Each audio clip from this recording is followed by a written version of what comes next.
Okay, Abusunya latest update on SkyTrain scandal, $2 million SkyTrain scandal. No, any a project ato ye screen no and the amamano. Attorney General files affidavit to oppose former GIF CEO application to halt a year trial. Abusunya ɛna no ada ɛna yɛde brɛ mu sɛ Professor Ameya Akunfi ɛyɛ kyesɛ $2 million SkyTrain scandal no the charges no abona koko pie mu ewo court. Now one called Solomon Asamoah oye involved in the SkyTrain scandal or file application say enka court enhote eye ne trial no abusuya sisi ano Attorney General and then the deputy a file affidavit omo de oppose sa ne application to halt SkyTrain scandal trial na abusuya enti we ne ensem ekoso mo yenko na yenkonko tie ensem nso a ekoso e wo political highway so unsubscribe ya subscribe like na share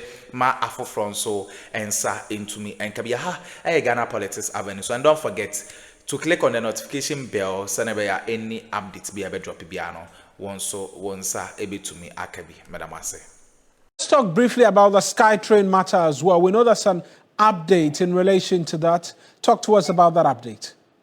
Indeed. So at the last agenda, the former board chair, Professor Christopher Ameya-Akunfi, he communicated to the court that he was having some misunderstanding with his lawyer, for which reason the lawyer had withdrawn his services. And so they were expecting to find out if he had been able to secure the services of a new lawyer or he had resolved that issue with the old lawyer, for want of a better word. But he himself, he was absent in court today.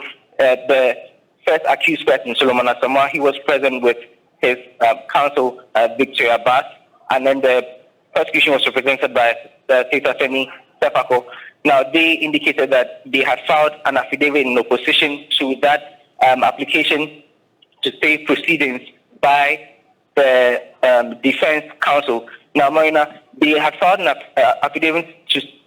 they had filed an application to stay proceedings because they had filed an appeal against that decision by the High Court, and so they wanted to move that application, but there's been a development that the prosecution has also filed an affidavit in opposition, and they served it on them today. And so Victoria Bass, the lead counsel for Solomon Asamoah, indicated to the court that they had just been served, and so pray for an adjournment to go process this documentation, and then we'll move forward from there. Right now. So we're back in court on Wednesday on this matter, and we'll see if Professor Ameya-Akunfi will be in court with a new lawyer, or we'll know if there's been a resolution. And then the court will hear that application to stay proceedings. Right then, Lord, thank you very much for those details. That's my colleague, Lord Idwasare, with details, therefore, as from the court in relation to two matters.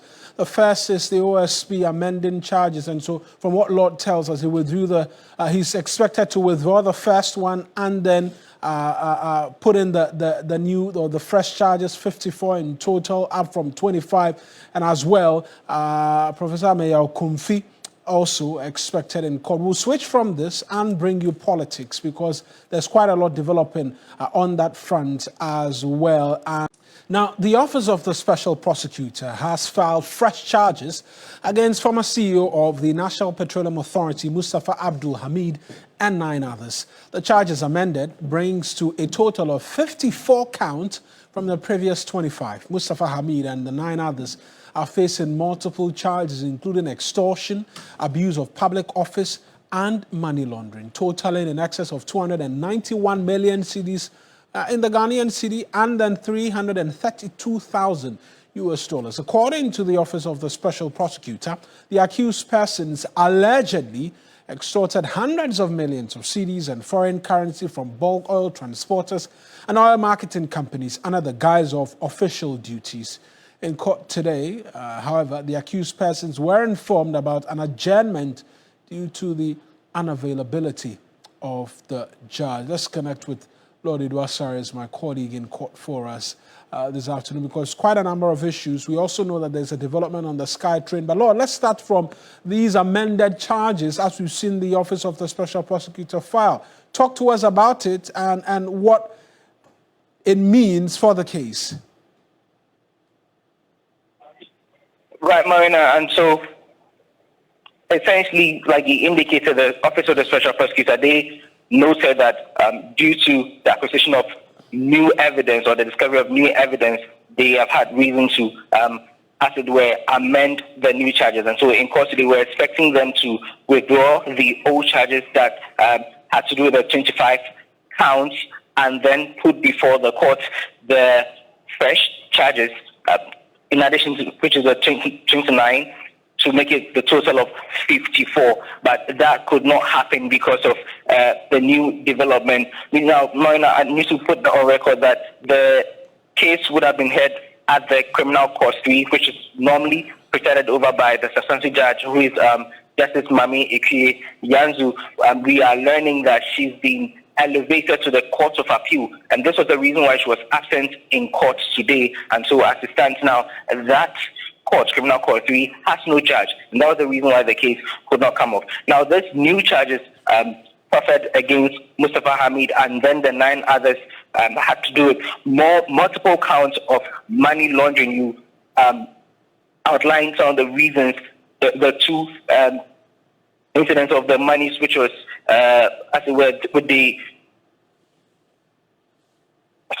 I think I'm Lord, I can still quite hear you. I can hear you very well.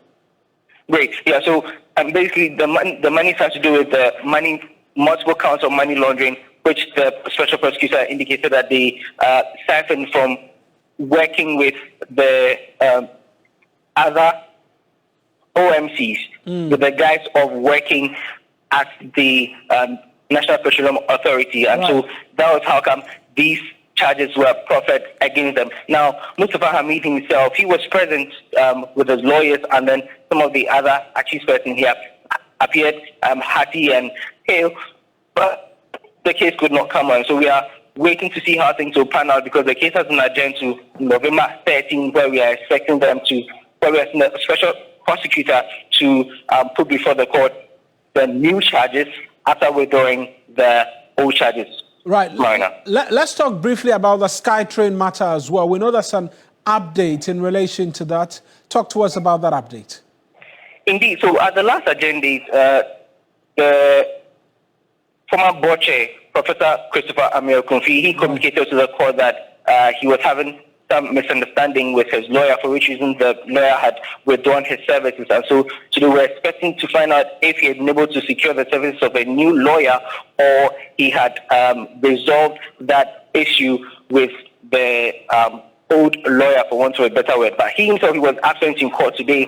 The first accused person, Solomon Asamoah, he was present with his counsel, Victoria Bass, and then the prosecution was represented by the state attorney, Now, they indicated that they had filed an affidavit in opposition to that application to stay proceedings by the defense counsel. Now, Marina, they had filed an they had filed an application to stay proceedings because they had filed an appeal against that decision by the High Court, and so they wanted to move that application, but there's been a development that the prosecution has also filed an affidavit in opposition, and they served it on them today. And so Victoria Bass, the lead counsel for Solomon Asamoah, indicated to the court that they had just been served, and so pray for an adjournment to go process this documentation, and then we'll move forward from there. Right. So we're back in court on Wednesday on this matter, and we'll see if Professor Akuffo will be in court with a new lawyer, or we'll know if there's been a resolution. And then the court will hear that application to stay proceedings. Right then, Lord, thank you very much for those details. That's my colleague, Lord Idwasare, with details, therefore, as from the court in relation to 2 matters. The first is the OSP amending charges, and so from what Lord tells us, he withdrew he's expected to withdraw the first one and then put in the new or the fresh charges, 54 in total, up from 25, and as well, Professor Akuffo also expected in court. We'll switch from this and bring you politics, because there's quite a lot developing on that front as well, and eyes remain fixed on the New Patriotic Party's January 31st primary to elect a new flag bearer. Now, while that race has picked up considerable heat, Another race of equal importance is picking up steam. The race for who becomes General Secretary of the opposition New Patriotic Party has drawn out interesting names, with former members of parliament vying for a seat at the decision-making table of the largest opposition party in the country. The latest is former Ablekuma West MP Akuffo, as of today, declared her intention to contest the position. This brings to 5 the number of people who've declared a willingness to contest.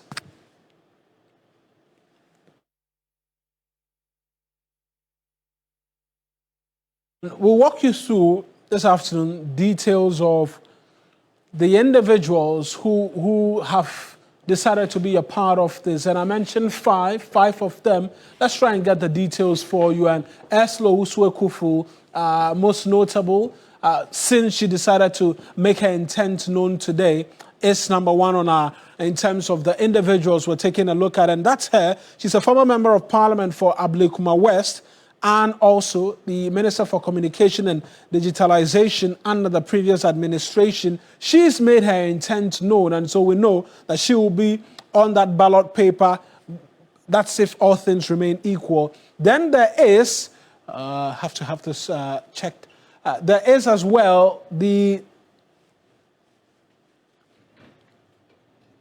Justin Frimpong Kodia, who is the incumbent General Secretary of the New Patriotic Party. He says he's going to contest as well, and he will be a person of interest in this particular one as well. He's the man everybody will be seeking to beat, and that remains to be seen if it is the reality. Also, vying for that position, Eugene Boachi-Entry is a former member of parliament for the Subin constituency as well. He had made his intention known very early, very early. He continues as well to be a person of interest in this particular race. And then we know as well Sylvester Tete, former member of parliament for English Yamanfrom, and deputy minister for information as well. And so out of the list, we've seen 3 of them who are former members of parliament from the immediate 8th parliament, as well as ministers of state. And then the last we know, Henry Kwabena Akuffo, is the former EPA boss and also a former member of parliament for the Bantama constituency. Let's try and subject all of this to a bit more in terms of analysis as to the faces we're seeing and the messaging, because Ursula says it's time to rescue the party. Is it really the case? And why so many individuals interested in this position of General Secretary? Let's speak to Dr. Samuel Efrie, he's a political analyst who's joined us via Zoom this afternoon. Doc, always a pleasure talking to you. Good afternoon. I trust that you're well. Yeah, good afternoon, I'm doing well, and I hope you too. By God's grace. Let's get into it in terms of the faces we're seeing, the individuals amongst many other things. This is looking like a race that will pick up a lot of interest and has indications to go right down to the wire. Yes, and I greet your cherished viewers as well. You know, after the MPP presidential elections in January 31st, then comes in for the national executives. And you know, that will also be one of the areas that will be keenly contested, especially all the positions. But you realize that for now, the secretary position is highly contested in terms of people that are coming in. And you know, all these positions, that is the general secretary, the MPP structure is quite different from the NDC, where the MPP, the general secretary, is at least the position that secretary, the position of that one is it weights much power and also authority within the party structure.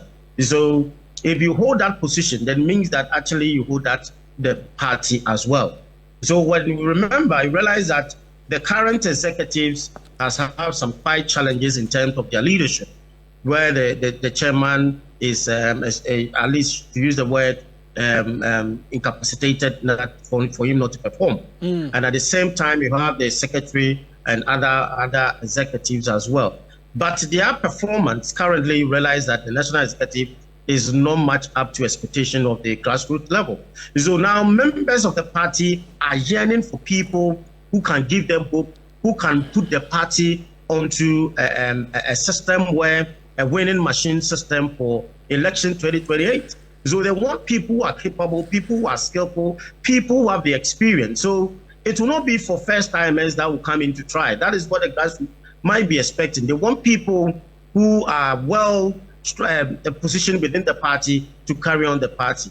But that is when we realize that, for the general secretary for the MPP, I think it's a main dominated position all this while.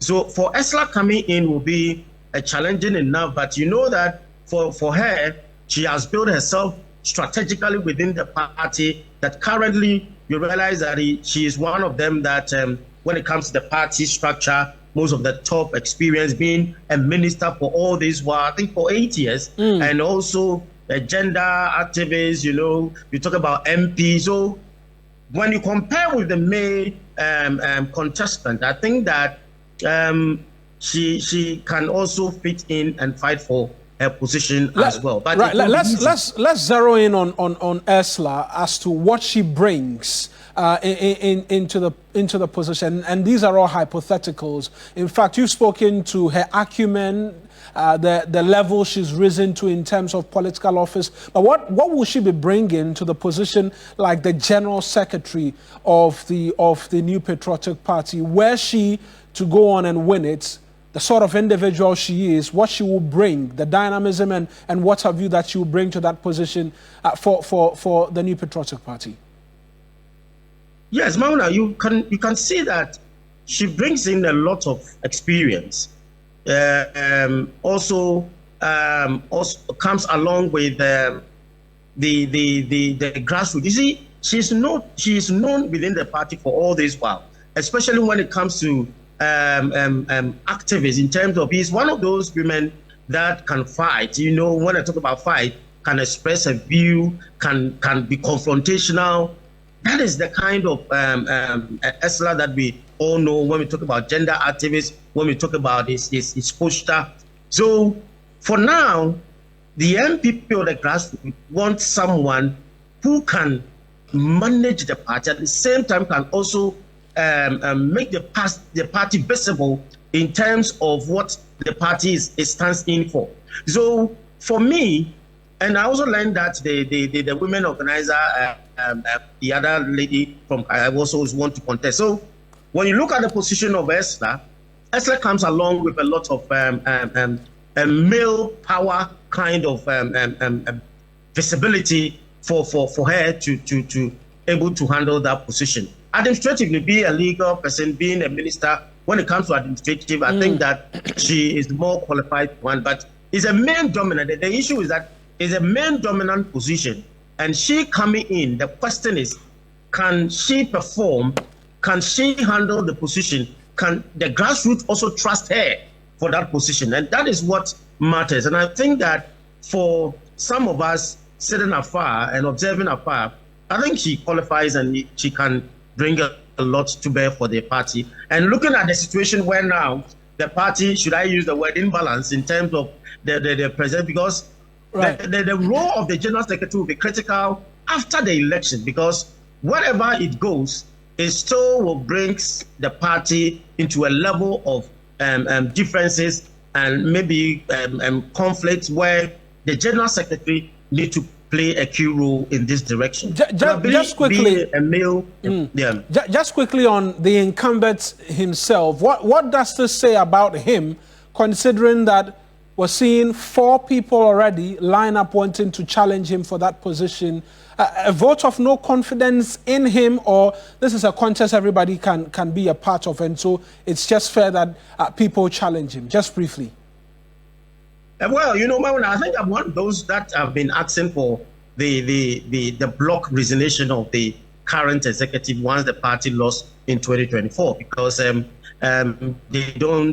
me, they don't, because if in your term the party has lost briefly and all the executives should have even apologized to the party members and resign on block and come along with an interim executive to even run these elections.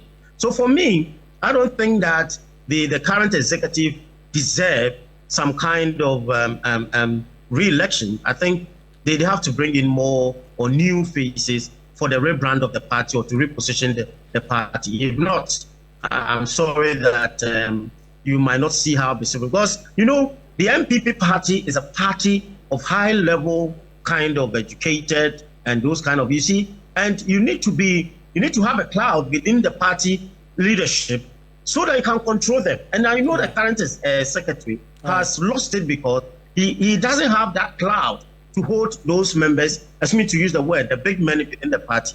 But I think you need a secretary that's tough, because I've been comparing the executive of the NDC and the MPP and realize that the MPP falls short of the kind of cloud that we are talking about.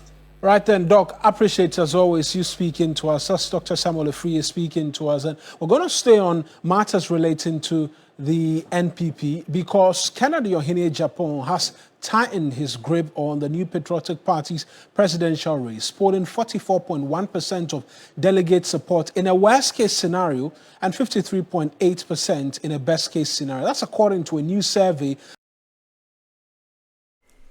Okay, abusuan we ne ensema ekoso e wo political highway ne so eye attorney general and the deputy and file application to file affidavit to oppose a sky train scandal amount 4% halt one called a Solomon Ozu abusuan enti we ne ensema ekoso on subscribe here subscribe like na share ma afofron so ensa into me and kabia ha Ghana Politics Avenue. So and don't forget to click on the notification bell send any updates be able drop biano once so once to me aka medamase.